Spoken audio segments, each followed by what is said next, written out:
যে সালাম দিল আসসালামু আলাইকুম, যুবক বলে ওয়ালাইকুম আসসালাম।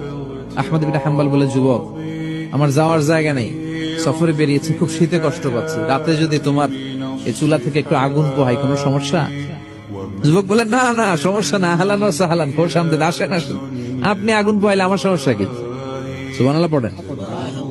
আল্লাহ শুকরিয়া করে উনি বসলেন আর আগুন পোহাচ্ছেন, আর খেয়াল করলেন যুবক রুটি বানায় আর পরে আস্তাগফিরুল্লাহ, রুটির দলা বানায় পরে আস্তাগফিরুল্লাহ, খামির বানায় আর পরে আস্তাগফিরুল্লাহ, রুটি নিয়ে উনুনের ভেতরে চুলার ভিতরে সেকা দেয় আর পরে আস্তাগফিরুল্লাহ, দোকানদারের কাছে কেউ আসলেই সে রুটি দেয় আর পরে আস্তাগফিরুল্লাহ, ক্রেতার কাছ থেকে টাকা নিয়ে ক্যাশ বক্সে রাখে আর কি পড়ে, আবার রুটি বানানো শুরু করে আর কি পড়ে, খালি এটাই পড়তেছে। ইমাম আহমদ ইবনে হাম্বল তো অবাক, কিরে এটা আবার কেমন যুবক, খালি আস্তাগফিরুল্লাহ। উনি প্রশ্ন করলেন, যুবক ঘটনা কি? আসার পর থেকে তোমার দেখতেছি তুমি রুটি বানাও, রুটি বিক্রি করো আর পড়ো আস্তাগফিরুল্লাহ, মালাকা ইয়া শাবাব। যুবক বলে, আস্তাগফিরুল্লাহ আমার সবচেয়ে বেশি পছন্দের আমল, আমি সব সময় আঠার মতো ইস্তেগফারের সাথে লেগে থাকি আর সব সময় পড়তে থাকি আস্তাগফিরুল্লাহ, আর এর বদৌলতে আল্লাহ আমারে মুস্তাজাবুদ দাওয়া বানিয়ে দিয়েছে।